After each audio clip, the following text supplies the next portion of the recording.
Oh boy, we got more Keyforge. Hey there, boys and girls, this is Dicebag again, and we're gonna go open some more Keyforge right on Skeletor's face. Now let's just dig right in and see what kind of deck we got here. Okay, what do we got here? We got Shadows, Untamed, and Logos. I think that's a combination I haven't seen. The name, let's see. Hero Vagabond, Vonder Sands. Yeah, okay. You got some nice tentacle arms there and a halo of fire. Cool. Alright, let's rip this thing open. Let's see. Everybody tries to get the red pull tabs to work, but I don't know, I just go for the ends and yank them open.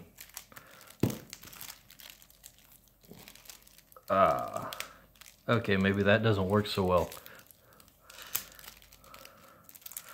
Alright, it's open. Don't worry, guys. Okay, clean off his face there. There we go, the identity card right there. Now, let's do this face down. And we'll start right off with Logos. I don't even know what this one is. This one's a new one to me. Let's see. Bouncing Death Quark. Destroy an enemy creature and a friendly creature. You may repeat this effect as many times as you like, as long as it's possible to repeat the entire effect. So it's basically a board wipe that stops at a certain point. That can be useful. And the Effervescent Principle. Each player loses half their amber, rounding down the loss. Gain 1 chain. That's a good way to stop an opponent from forging a key, especially if you just forged one on your turn. Phase Shift. You may play 1 non-Logos card this turn. It's a pretty good way to set up some combos between houses, which is one of the restrictions that kind of really limits what you can do. Oh, we got another Phase Shift, so we can play all the things on Logos.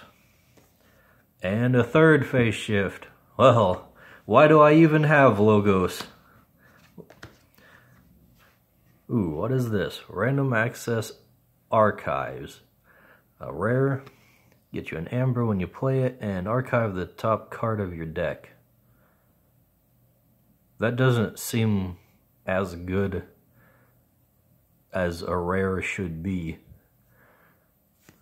Oh well, archives are pretty strong, but just archiving the top one and that's it, that seems kind of mediocre. This is a Sloppy Lab Work. Gets you an amber and lets you archive a card, then discard a card. So it lets you empty out your hand basically and save one for later.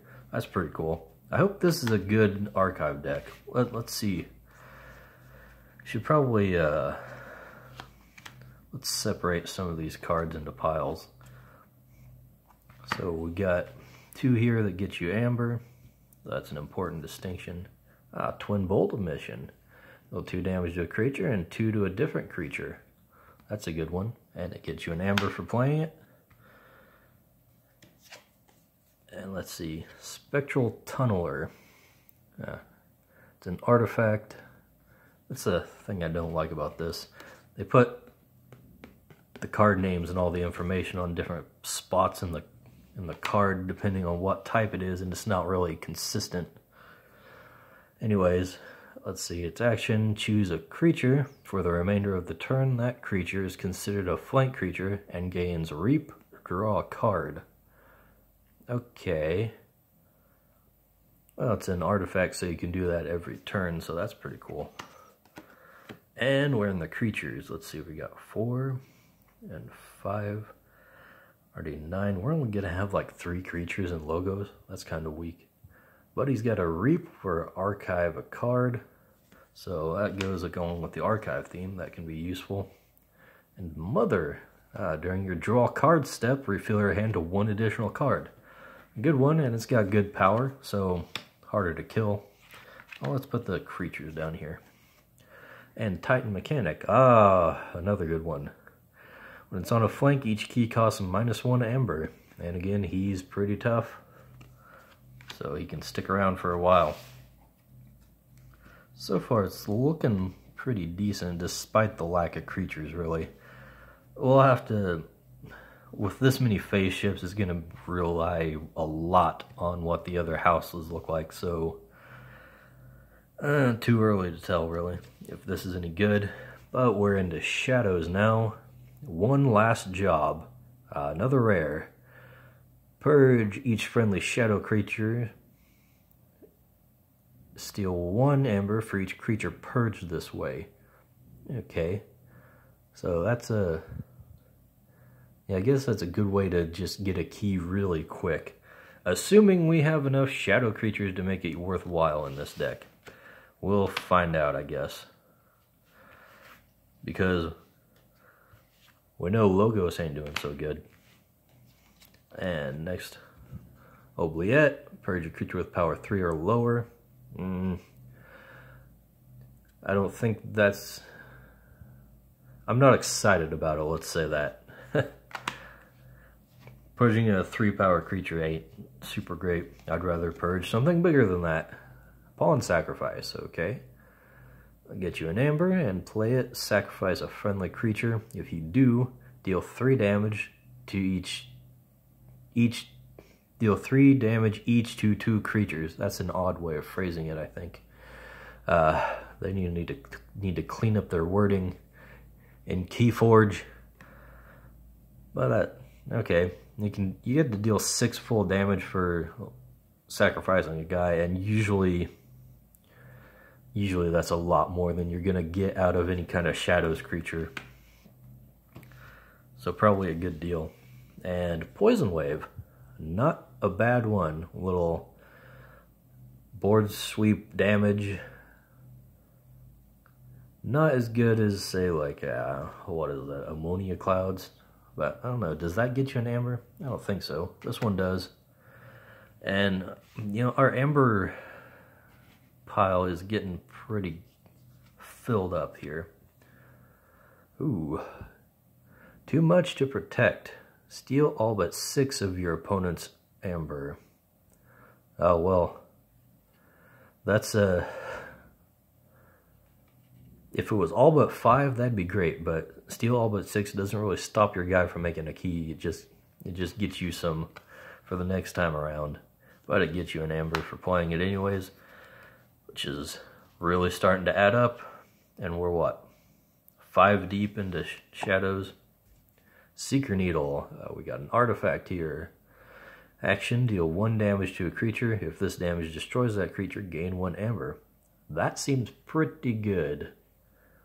Being able to deal repetitive damage without losing creatures and the potential of gaining amber in the process is pretty nice. Not to mention, you got small creatures that have elusive and stuff like that, so this lets you bypass that. Now that doesn't go over there. And Special Delivery, that's a pretty nice one.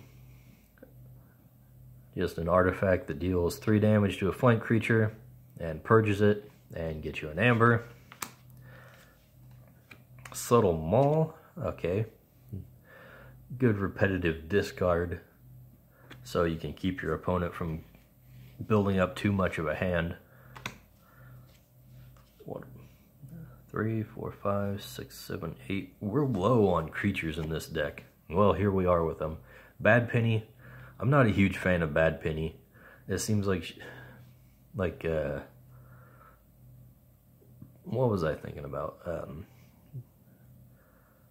She's too slow. She goes back to your hand. If you use her on your turn to like deal a point of damage or whatever, then she's gonna stop you from drawing cards because she goes back to your hand, and your hand is 1. You get to fill up 1 less than we otherwise would. I don't know. I don't see what people like about her, but for some reason, people do. Mace's Asp. We got Skirmish, 3 power, and Poison. Oh, that's a good one. Yeah. When you use him to fight, he's dealt no damage in return, and any damage dealt destroys a creature. He is a good guy to take on other creatures. And we got Silvertooth, pretty standard guy, enters play ready. Not much else to say about him. And another Silvertooth, and I think that's going to be it for 12. Yep, that's it for Shadows. We're going into Untamed. Cooperative Hunting. Deal 1 damage for each friendly creature in play. You may divide this damage among any number of creatures. Okay. Well, too bad I don't have many creatures. Yeah, that's... Once again, I'm kind of getting screwed in the creature department. Even though I have cards that key off of creatures. Don't have much to show for it. And we got another one. Key charge. Lose 1 amber. If you do, you may forge a key at current cost. Good way to finish out the game without giving your opponent a way to react. Nature's Call. Let's see, get you 1 amber and return up to 3 creatures to their owner's hands. Yeah, that's a good little way to stall out the game a little. Protect your own little guys from getting hit by opponent's bigger guys or something like that. And Regrowth, we got an amber. And return a creature from your discard pile to your hand. Gonna need that because all my creatures are so small. And there aren't very many of them. And next, Save the Pack. Destroy each damaged creature, gain 1 chain. I'm not sure what I'm gonna do with this. My guys probably aren't gonna be fighting. I guess that's a use I could give for Bad Penny. Just have her keep dealing 1 damage to guys and then save the pack. But, I mean, that takes a long setup. You have to call Shadows each turn and then play Bad Penny every turn and deal 1 damage every turn. Probably not worth it. And the Common Cold. Rare. And it gives you an amber. Let's see, deal 1 damage to each creature. You may destroy all Mars creatures. Okay. So, Mars creatures are not very resistant to foreign bacteria, I guess, is what you got going on here. So, next up, we got Vigor. Get you an amber, heal 3 damage from a creature. If you healed 3 damage, gain 1 amber. Okay. Well, considering the size of my creatures, I'm probably not going to be getting that amber, because healing 3 damage would require it to be dead. Looks like the main feature of this deck is just being able to get amber from playing cards. And we're into the creatures. We got Ancient Bear here. Assault 2. They don't use Assault much. Anyways. Forward attacks deal 2 damage to the attacked enemy. So he can just destroy really weak guys with 1 hit. Not even taking any damage in return. Murmook. Your opponent's keys cost +1 amber. Okay, that'll be a... That's a pretty good combo with this, since it stops them from forging a key. But it's still kind of mediocre, I guess.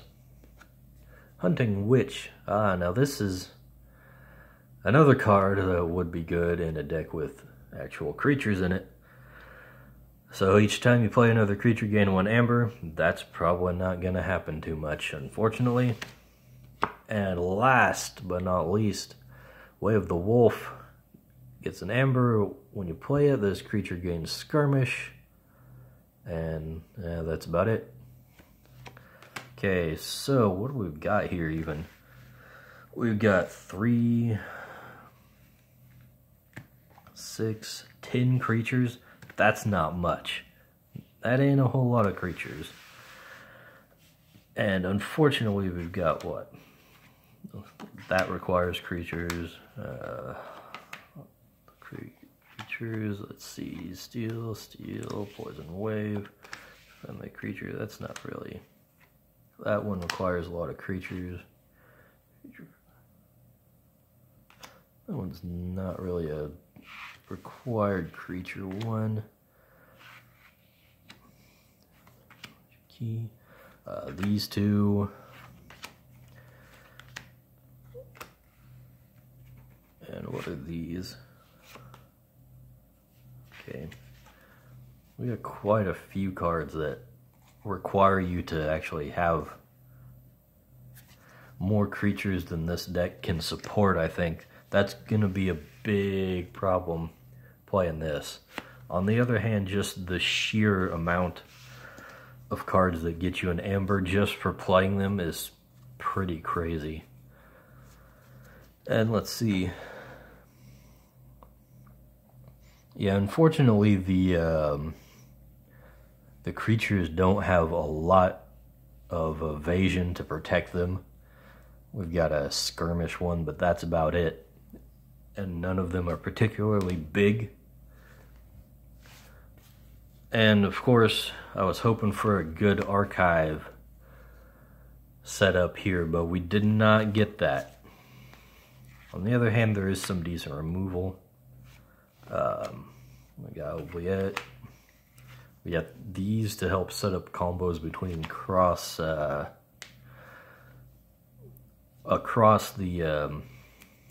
houses. That's what they're called. Duh. But, you know. Oh yeah, Hunting Witch, that's another one that needs a lot of creatures. Usually he's good, but in a 10 creature deck, I don't see much use. So, I guess this is just like a control deck, basically. Looks like the main strategies are going to be kill all your opponent's creatures and then scramble together as much amber as you can just from the cards. That's all I can see here.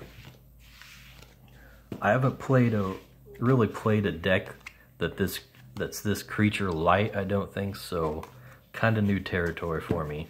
I'll have to give it a try some other time. So, there we go. Hero Vagabond Vonder Sands. I don't know what you're doing, dude, but we'll give you a try. So, thanks for watching, everybody. Don't forget to subscribe. And, by the way, I've got my own little card game I'm working on. It's called Domain. There was some links in the description that you can check out videos on how to play it and the design of it. So check that out, and thanks for watching. I'll see you later.